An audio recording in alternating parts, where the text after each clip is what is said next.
Welcome back to The Breakdown with me, NLW. It's a daily podcast on macro, Bitcoin, and the big picture power shifts remaking our world. What's going on, guys? It is Saturday, June 3rd, and that means it's time for the weekly recap. Before we get into that, however, if you're enjoying The Breakdown, please go subscribe to it, give it a rating, give it a review, or if you want to dive deeper into the conversation, come join us on the Breakers Discord. You can find a link in the show notes or go to bit.ly/breakdownpod. Well, friends, we are decidedly heading into the summer lull. You can just feel it. It happens every year in markets more broadly, but it feels like it's especially going to do so this time around. On yesterday's show, we talked all about how the Fed might be likely to pause at the upcoming FOMC meeting, but whether they pause or not, there's really no clarity about where they head next, and we're just kind of in wait-and-see mode. That wait-and-see mode is even more clear in crypto, where we just saw the lowest monthly volumes in a couple years in May. Prices for assets like Bitcoin and ETH are sort of lilting sideways and slightly down after the first monthly decline that we've had in 2023. And frankly, right now, there just isn't that much energy in the space. Now, part of that is because we are still being dragged down on some level by the cleanup from previous years. Today, we're going to check in on a couple examples of that. One of them comes from Singaporean sovereign wealth fund Temasek. They've now completed their postmortem of the fund's disastrous $275 million investment in FTX, which was marked down to zero following the collapse of the exchange. Now, an independent team conducted a review and found there was no misconduct on the part of the investment team that greenlit the deal. However, despite this exoneration, Temasek said in a statement on Monday that, quote, "The investment team and senior management, who are ultimately responsible for investment decisions made, took collective accountability and had their compensation reduced." The report concluded that, based on claims by prosecutors and the admission of FTX executives, there was fraudulent conduct intentionally hidden from investors. Now, Temasek claims to have spent 8 months conducting diligence on the deal, which saw the fund acquire a 1% stake in FTX International and a 1.5% stake in FTX US. The fund currently stands at around $293.5 billion in assets under management, so the markdown of the FTX investment won't meaningfully impact Temasek overall. However, the very public failure could have a chilling effect on investments into the crypto industry, especially from similar sovereign wealth funds. Temasek are one of the few funds in the world with both size and expertise in venture investing to write 9-figure checks for early-stage crypto firms. For example, in addition to FTX, Temasek also led a $110 million funding round for blockchain gaming and Web3 firm Animoca Brands back in September of last year. Temasek have said they will refine their investment appraisal process, especially for rapidly growing firms. They also plan to exercise more caution when considering further investments into the crypto industry and have no crypto deals currently in the pipeline. In December, Lawrence Wong, Singapore's deputy prime minister, who also serves as the country's finance minister, said, "The fact that other leading global institutional investors like BlackRock and Sequoia Capital also invested in FTX does not mitigate this." Now, staying on the FTX theme for a moment, the appointment of an independent examiner in the FTX bankruptcy has been referred for appeal. Now, you'll remember that the original decision not to appoint an examiner in the case was extremely controversial, with the U.S. trustee in the case strongly objecting and a bipartisan group of senators weighing in on the decision in a letter to the judge. On Tuesday, the court confirmed that the matter would be heard on appeal, pointing out that there was no argument on the facts of the matter. The appeal will be solely held on the legal question of whether the bankruptcy code requires an independent examination to be conducted. The previous decision, handed down in March, was primarily decided on the point that an independent examination could cost creditors around $100 million and would largely duplicate the work already done by current FTX management headed up by John J. Ray III, as well as in criminal investigations. Since then, the bankruptcy case has only increased in complexity, with Ray now conducting work towards the exploration of a reboot of the fallen exchange.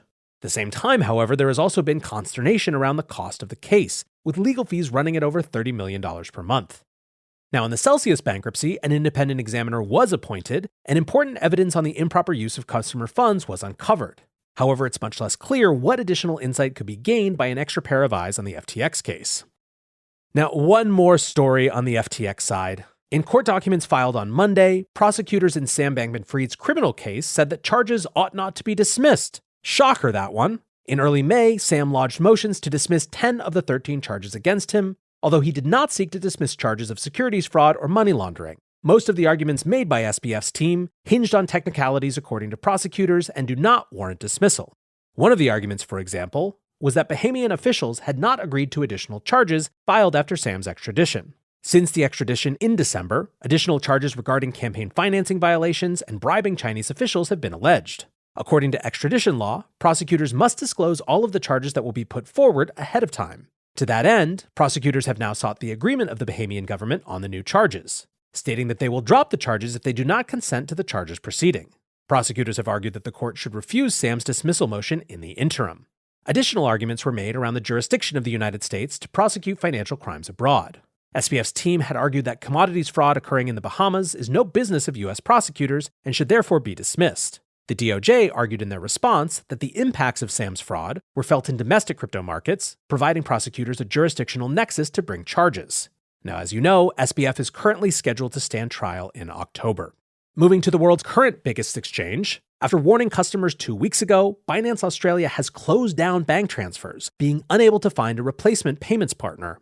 The exchange shut down transfers via Australia's instant payment network 2 weeks ago, warning due to a decision made by a third-party payments provider. At the time, Binance said they would be, quote, working hard to find an alternative provider. Now, payments via credit and debit cards still do remain available. Binance Australia has been at odds with local regulators for some time now. In April, their license to offer derivatives products was revoked after it became clear that the exchange had erroneously classified 500 users as wholesale investors, a local equivalent of US accredited investor status. Under Australian law, retail traders are prohibited from accessing derivatives or leveraged trading. The impacts are pretty clear of all of this. During this week, Bitcoin is traded at as much as a 20% discount on Binance's Australia dollar trading pair, perhaps indicating that investors were converting Bitcoin into fiat currency at a discount, or simply that Binance Australia's market-making affiliates had been unwilling to deal with the trading pair as cash withdrawals were shutting down. To me, Domotics really summed it up when he wrote, "And just like that, we have an example of how quickly and how possible the whole playground could get wiped out for crypto." Now back over here in the US, the CFTC has recently become more active in looking at crypto policy. Thursday, the regulator issued a proposal to potential changes to the agency's risk management program. Commissioner Christy Goldsmith Romero said that any changes should insist that firms prepare themselves for crypto volatility and are adequately prepared to safely custody digital assets on behalf of customers. Romero said in a statement, "Technologies like digital assets, artificial intelligence, and cloud services have also emerged as areas that can carry significant risk. These technological advancements with their accompanying risks necessitate the Commission revisiting our regulatory oversight, including our risk management requirements. Integration of digital assets with banks and brokers and the risks that could be posed could continue to evolve." Romero flagged ongoing issues with custody practices within the industry, noting that some of the regulated brokers hold customer property in the form of stablecoins and digital assets, which carry unknown and unique risks. The regulator will accept public comments on the rules for 60 days before a vote of commissioners is held. Now, on Tuesday, the CFTC also issued guidance via their Division of Clearing and Risk related to allowing registered firms to clear digital assets. The supervision relates to the settlement of derivatives trades in crypto assets, essentially ensuring that when a futures contract is settled, the transfer of the underlying digital asset is administered safely and securely. Currently, major US derivatives instruments listed on traditional exchanges are cash settled, so there's no need to handle digital assets. However, new products and offerings have been springing up recently proposing to settle in crypto. One of these efforts, for example, was led by former FTX subsidiary LedgerX, which had proposed derivatives offerings using a market structure that utilized direct clearing without middlemen overseeing settlements. Either by requiring direct payment of crypto or utilizing smart contracts, there is no technical need to maintain a system of intermediaries to settle trades. This sort of disintermediated clearing is not yet widespread, but it's a proposal that's growing in popularity among clearinghouses. The CFTC's new advisory warns of the risk inherent in crypto settlement, urging firms that are engaged in the clearance of crypto assets to, quote, actively identify new, evolving, or unique risks and implement risk mitigation measures tailored to the risks. The CFTC identified cybersecurity as a major concern alongside the procedural safeguards required to securely transfer digital assets and issues regarding conflicts of interest within firms. While the advisory is somewhat vague in the specific issues the regulator is concerned about, the overtone is clear. The CFTC sees the potential for problems and wants to ensure mitigation strategies are in place. Now, some commissioners on the CFTC think that this advisory is not enough, and that the CFTC should embark on a full-blown rulemaking effort to ensure that the expectations of firms are made clear and best practices are codified. In a statement also on Tuesday, Commissioner Kristen Johnson said, "We observe increasing registration activity for crypto commodity derivatives clearing and note that several proposed models adopt a non-intermediated market structure. Unless we introduce parallel regulation, these crypto commodity derivatives clearing models may not be subject to the most rigorous regulatory standards."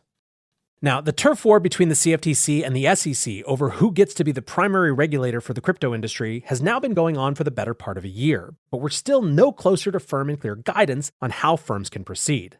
In a lot of ways, this latest advisory highlights the issue. Rather than taking on the complex but ultimately necessary task of setting clear rules, all the CFTC can do is issue vague guidance alluding to concerns and warning of continued oversight. Still missing from US regulatory structure is any agency with oversight over Bitcoin and other crypto commodity spot markets. Johnson made the point that disintermediated settlement of crypto assets is clearly a novel market structure that is desirable for both firms and market participants. These sort of novel products deserve to have their own well-considered rules written rather than being crammed down into the existing ill-fitting frameworks. But as we have seen over and over and over, without a clear mandate from Congress to formulate and enforce these sort of rules, the crypto industry will be stuck forever in this regulatory purgatory.